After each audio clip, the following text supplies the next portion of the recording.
AC மிலானுக்கு எப்படி பவுலோ மால்டினி இருக்காப்லயோ, அதே மாரி இன்டர் மிலானுக்கு ஒருத்தர் இருக்காப்ல. தானே தலைவன் ஹாவியர் ஜனேட்டி. அவங்க அம்மா, அப்பா என்னதான் வந்து இட்டாலியன் டிசென்ட்ல இருந்து வந்திருந்தாலும், தலைவன் அர்ஜென்டினால தான் பொறந்தான். இன்டர் மிலானுக்கு எப்படி ஜனேட்டி போனார்னா, இன்டர் மிலான் வேற ஒரு பிளேயர தான் சைன் பண்ணாங்க. சரி அர்ஜென்டினாலருந்து வரானே, தனியா இருந்து தவிப்பானேங்கிற ஒரே காரணத்துக்காக, கம்பெனி குடுக்கறதுக்காக தான் ஜனேட்டிய கூட்டு போயிருக்காங்க.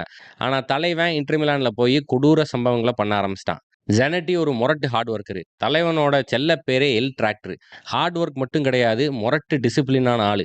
1998ல தலைவனுக்கு ஒரு கல்யாணம் நடக்குது. நான் ஜாகிங் போறேன்னு சொல்லிட்டு, கல்யாணத்த பாதியில விட்டுட்டு ஜாகிங் ஓட ஆரம்பிச்சுட்டானாம். அந்த அளவுக்கு டிசிப்ளின் இருக்கக்கூடிய ஒரு ஆள் தான் ஹாவியர் ஜனேட்டி. தலைவன் இன்டர் மிலான்ல படம் காட்டிட்டு இருந்தான். ரியல் மேட்ரிட் வாங்க போறதா பல ரூமர்ஸ் இருந்துச்சு. பட் கடைசி வரைக்கும் தலைவன் இன்டர் மிலான விட்டு போகவே இல்ல. 2006ல யுவென்டஸ கப் ஐஸ் அடிச்சுட்டாங்க. அந்த காரணத்தினால சரியா டைட்டில வின் பண்றாங்க இன்டர் மிலான். தலைவன் ஒரு ரைட் பேக். ஆனா எல்லா பொசிஷன்லயும் விளையாடுவான். ஜோசே மொரினியோ இன்டர் மிலான் வந்ததுக்கு அப்புறம் மெய்க்கான தூக்கி ரைட் பேக்கா போட்டு, ஹாவியர் ஜனேட்டிய தூக்கி ஒரு டிஃபென்சிவ் மிட்ஃபீல்டரா போட்டாப்ல. 2010ல ட்ரெபிள ஜெயிக்கிறாங்க. தானைய தலைவன் தான் கேப்டனா இருந்திருக்கான். ஜனேட்டி இன்டர்ல ஜெயிக்காத டிராஃபிஸே கிடையாது. 2014ல தலைவன் ரிட்டயர் ஆயிட்டான். நம்பர் 4 ஜெர்சிய இன்டர் மிலான் ஜெனேட்டிக்காகவே ரிட்டயர் பண்ணிட்டாங்க. ஜெனேட்டிய நம்மள பல பேர் மறந்திருக்கலாம். ஆனா தலைவன் ஒரு கொடூர லெஜெண்ட்.